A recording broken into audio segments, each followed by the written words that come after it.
ஒரு மூலையில நடக்கிற ஒரு சின்ன மோதல் எப்படி ஆயிரக்கணக்கான கிலோமீட்டர் தள்ளி இருக்கிற இன்னொரு நாட்டுல ஒரு பெரிய நெருக்கடியை உருவாக்க முடியும்? நம்ம யோசிச்சு கூட பார்க்காத வகையில இந்த உலகம் எவ்வளவு சிக்கலா ஒன்னோட ஒன்னு பிணைக்கப்பட்டிருக்குங்கிறத பத்தி தான் நாம இன்னைக்கு ரொம்ப விரிவாக பார்க்க போறோம். இந்த கதை ஒரு எண்ணிலிருந்து தான் ஆரம்பிக்குது. அந்த எண் 10.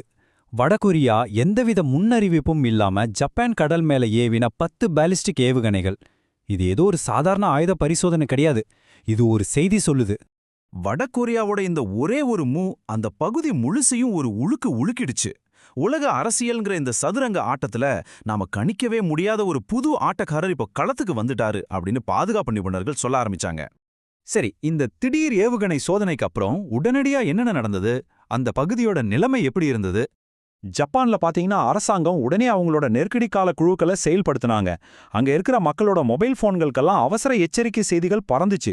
அதே சமயம் தென்கொரியாவிலையும் சரி ஜப்பான்லயும் சரி மக்கள் மத்தியில ஒருவிதமான பதட்டமும் அடுத்து என்ன நடக்குமோன்ற பயமும் பரவ ஆரம்பிச்சுது. இது ஏதோ தற்செயலான நடந்த விஷயம் கிடையாது. ஒரு காரணமும் இல்லாம வடகொரியா இந்த வேலையை செய்யல. அப்போ வடகொரியா ஏன் இந்த குறிப்பிட்ட நேரத்தை தேர்ந்தெடுத்தது?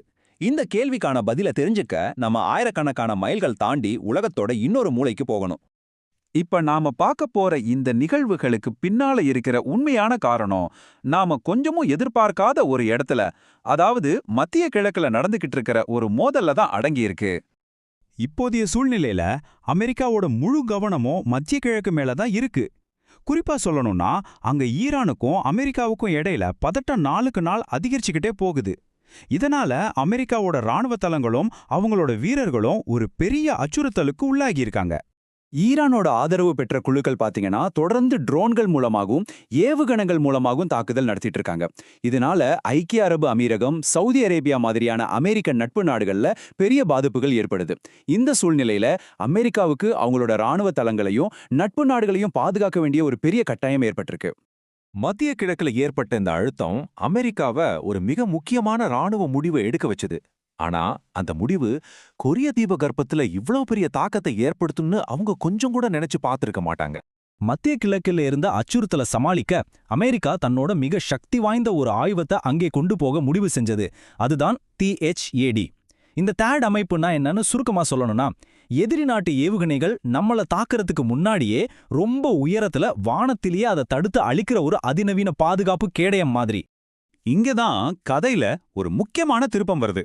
பல வருஷங்களா வடகொரியாவோட அச்சுறுத்தல்ல இருந்து தென்கொரியாவை பாதுகாக்கிறதுக்காக அங்கே நிலைநிறுத்தப்பட்டிருந்த இந்த THAAD பாதுகாப்பு அமைப்புகளை அமெரிக்கா அங்கிருந்து எடுத்து மத்திய கிழக்குக்கு மாத்த ஆரம்பிச்சது.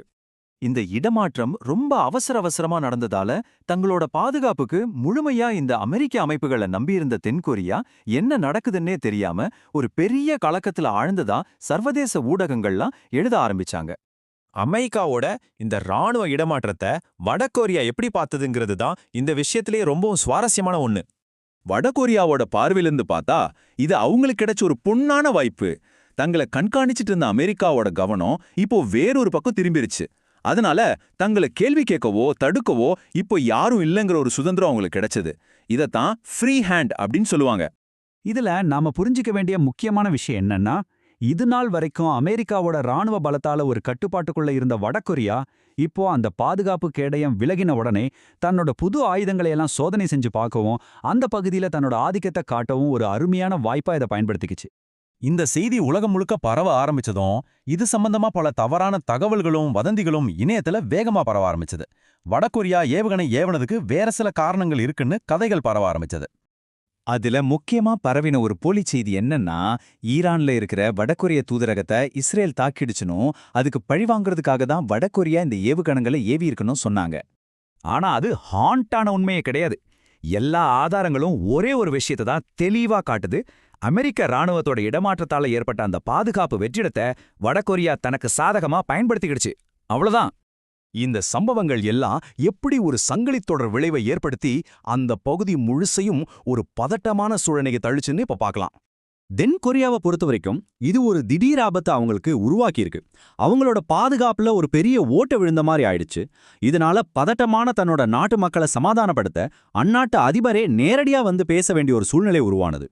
இப்போ தென்கொரியாவுக்கு மட்டும் இல்ல, ஜப்பானுக்கும் ஒரு விதமான பயம் வந்திருக்கு. ஒருவேளை மத்திய கிழக்குல நிலைமை இன்னும் மோசமானா, இங்க இருக்கிற மிச்ச மீதி அமெரிக்க படைகளையும் ஆயுதங்களையும் கூட அங்க கொண்டு போயிடுவாங்களோங்கிற ஒரு ஆழமான கவலை அந்த 2 நாடுகளுக்கும் ஏற்பட்டிருக்கு. சரி, இவ்ளோ விஷயங்கள் பார்த்தோம். இந்த ஒன்னோடு ஒன்னு சம்பந்தப்பட்டிருக்கிற நிகழ்வுகள் மூலமா நாம தெரிஞ்சுக்க வேண்டிய பெரிய பாடம் என்ன? இது ஏன் இவ்ளோ முக்கியத்துவம் வாய்ந்தது? இது நமக்கு தெளிவா காட்டுற விஷயம் ஒண்ணுதான். இனிமேல் உலகத்துல நடக்கிற எந்த ஒரு மோதலும் தனிப்பட்ட சம்பவம் கிடையாது. மத்திய கிழக்குல பற்றிக்கிற ஒரு சின்ன நெருப்பு கிழக்கு ஆசியாவுல ஒரு பெரிய புயலை உருவாக்க முடியும். இதனால அமெரிக்காவோட முக்கியமான நட்பு நாடுகள் பாதுகாப்பற்றதா உணர்றாங்க. அதே சமயம் வடகொரியா மாதிரியான நாடுகள் இன்னும் தைரியமா செயல்பட ஆரம்பிக்கிறாங்க. இறுதியா இந்த முழு சம்பவமும் நம்ம மனசுல ஒரு முக்கியமான கேள்வியை விட்டுட்டு போகுது. அமெரிக்கா மாதிரி பெரிய வல்லரசுகளோட கவனம் இப்படி சிதறும்போது, இதே மாதிரி ஒரு வாய்ப்புக்காக உலகத்துல வேற யார் எந்த மூலையில காத்துக்கிட்டு இருக்காங்க?